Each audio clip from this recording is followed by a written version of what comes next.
Rainollon here. Today is yet again another build showcase, and it's Ivara Prime Concentrated Arrow build. So, let us immediately start. Let's start with the mods first. The mods I'm using on my Ivara Prime, I'm using Vertichemistry for plus 75% V point critical chance, Power Drift for ability strength, Equilibrium, Streamline, and Flow for energy economy, Stretch and Overextended for ability range, Tendency 40 for ability strength, Prime Continuity for ability duration, and Concentrated Arrow. This is an augment for fourth ability. It makes you shoot a large projectile, and if you hit enemies' weak points, that projectile will explode in a large radius, which is going to help you with clear. Those are the mods. For the Arcane Crab, while invisible, you get ability strength and final critical damage, which is quite nice. Multi-augmented, after you killed 250 enemies, you get a permanent 60% ability strength, which is quite nice as well. Those are the Arcanes. For the stats, a health, shield, and armor, worthless, you're going to be invisible. Energy is more than enough. 1.2 sprint speed, which is above average. Duration, efficiency, and strength is more than enough, and range is really high. Those are the stats, and it's time for me to explain the abilities. For the abilities, let's start with the passive. The passive is Enemy Radar. That's it. First ability, the only thing here I care about on Quiver is the Sleep Arrow. You're going to use the Sleep Arrow, make enemies fall asleep, easy access to weak point hits, easy access to clear. That's it. Second ability, I removed it for Rainollon. Rainollon is going to give you damage increase. This is quite good. Prowl, you're going to be invisible. You're going to activate Arcane Crab, giving you the increased ability strength and also final critical damage. And it also gives you headshot damage and you're invisible. Quite nice. Fourth ability, this is going to be your main source of clearing and DPSing. Concentrated Arrow, shoot enemies in weak point. The arrow will explode in a 16.45 meter radius, which is going to help you with clear. Sadly, it got LOS now, so it's much weaker, and it's horrible most tile sets. So try to find a tile that is like wide open for you to have an easier time with clearing. But yeah, sadly, it got LOS. So those are the abilities, and it's time for me to show you the weapon itself. For her Exalted Bow, the mods, I'm using Special Serration for 330% damage increase while invisible. It finally works, it's a must-have. Galvanous Scope for critical chance, Critical Delay for critical chance, Vital Sense and Hammer Shot for critical damage and status chance, Rifle Elementalist for 9% status damage, this is multiplicative. Galvanous Chamber for multi-shot, and Internal Bleeding. Internal Bleeding is a must-have if you want to have good clear. Sadly, it doesn't scale that high, and Internal Bleeding is the only thing that can scale the Concentrated Arrow, and you wonder how. So when you shoot enemies in a weak point, you blow up the Concentrated Arrow, right? It has a guaranteed chance to proc Impact. And Internal Bleeding is when you proc Impact, there's a chance to proc Slash. But if your fire rate is below 2.5, which it is on this bow, we have a 70% chance to proc Slash when we proc Impact. And we are scaling the Slash for clear, not the burst from the detonation. It doesn't scale at all. This is the only way. So those are the mods. For the Excellent Weapon Adapted Slot mods, I have a high recommend for you to go is Thermal Velocity for projectile speed. This is a projectile weapon, and this is, in my opinion, the best one. For the Arcane, Longbow Sharp Shot is by far the best in slot. Nothing comes close. On a headshot kill, you gain 300% multiplicative damage on your next shot. It's just quite good on her. For the stats on her Exalted Bow, personally they are horrible for Exalted Weapon. Just horrible. Critical chance is whatever, crit damage is whatever, stash chance is whatever, total damage is whatever. It's like slow. It's worse than the IQ. Maybe it's exactly the same as the IQ, I don't remember. I think both of them have the exact same. Yeah, it's 1 second. It's horrible. But yeah, those are the stats. Nothing special. Stats, mods, the Arcane, and it's time for me to explain and what will I recommend on Shards. For the Shards I will highly recommend for you to go is all red plus 15% ability strength. That also works. That will buff your second ability, your third ability, your fourth ability. Or you can go all purple for the gain 45% primary electricity damage, especially now that they added a 20% stash chance on her Concentrated Arrow explosion, allowing you to proc stealth effects in a large radius. Electricity is a damage over time, so all the multipliers will just make it do a lot more damage. That's also a good choice. But yeah, those are shards I will recommend. It's between red and purple. That's it. Let's start in game. And we are in. I'm up against the corrupted enemies at the Void. Steel Path, of course. It's survival. The map's called mod. I'm going to show you this build here.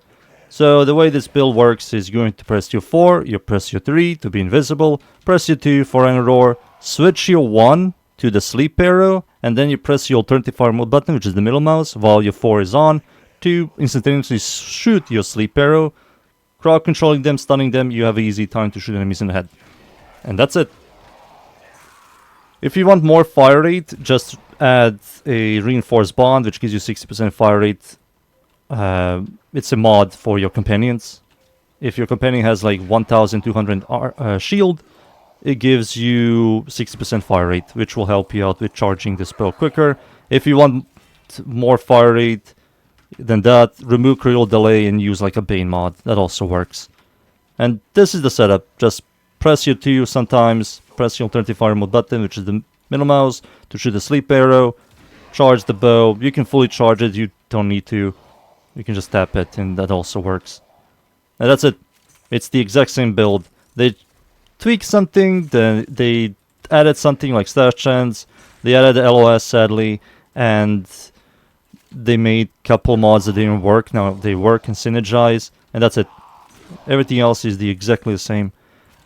Things that I heavily disagree with them on these changes is they still didn't fix the headshot damage. There's a headshot weak point damage that only Ivara has, and that is when you shoot enemies in the head with a consecrated arrow. And why is that a problem, you ask?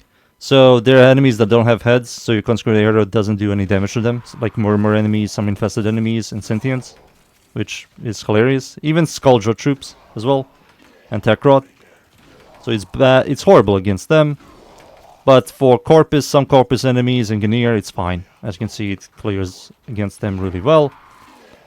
20% stat chance on her Consecrated Arrow is way too small. It doesn't really do much. It can help, but it doesn't do much. I wish it was much higher. No joke, should be like 60 to 100%. What else? LOS check makes no sense. This requires such a specific setup. It's horrible in most game modes. It's only designed for solo play, and she's not really used at all. And Consecrated Arrow is also definitely not used by Ivara players. So the LOS check just makes no sense. You also have to aim at heads, and a lot of players do not. This is a heavy casual game, and people don't put that effort into shooting enemies in the head. Just they see an enemy, just shoot directly. So it just doesn't make no sense to me. And the reason why it doesn't make no sense to me, Sight 9 exists. Sight 9 has infinite punch through, no LOS, makes any weapon, including exalted weapon, busted. Clear is really fast. He has complete mobility on his invisibility. Much better uptime than her. She has a degen, she's slow, while he has a weak point sustain on it. Can switch to any element, has weak point damage, has a ricochet sniper that does a ton of damage, and has a solid clear equal to this one. It just makes no sense to me. The changes she got and the nerf she got from to LOS, it just makes no sense. But is she unusable? No, as you can see, the clear is absolutely solid on her. Sleep enemies, shoot enemy in the head, clear.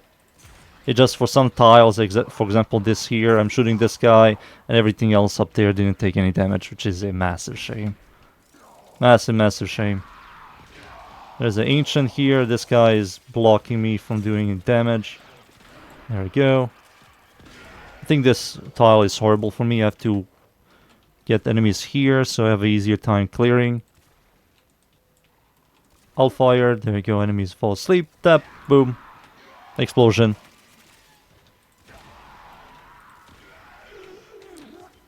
I don't know why did they buff the single target on this, when the single target is fine. The problem is the clear on a Consecrated Arrow, because it doesn't scale. It has a limit how much base damage it has, and you can't really scale it, so we're scaling internal bleeding for our clear, not the Consecrated Arrow. Charge shot, boom, there we go. I respect LOS in this game completely, but there's stuff in this game that doesn't need LOS, and they're constantly shoving it down our asses. Boom, no damage. Did he turn off my abilities? He did. It's this guy again. He's dead. He died from internal bleeding. But yeah, that's the Acolyte. In 2 taps, he dies. Whoomp, boom. Alright, I will grab this. Thank you for my reward. And I will extract. Be right back. And there you have it. That's the Ivara Conscript Arrow build. It still works. Sadly, the LOS check exists now, but it's nearly exactly the same. Nothing has changed much. That's the build. The energy sustain is fine. The damage is fine. Good for a couple of game modes. If you like this playstyle, you will enjoy it. It still is absolutely fine. So that's the build. That's Ivara Prime. Thank you yet again, everybody, for watching. Leave a like, sub, and of course, see you all next time. Thank you. Goodbye.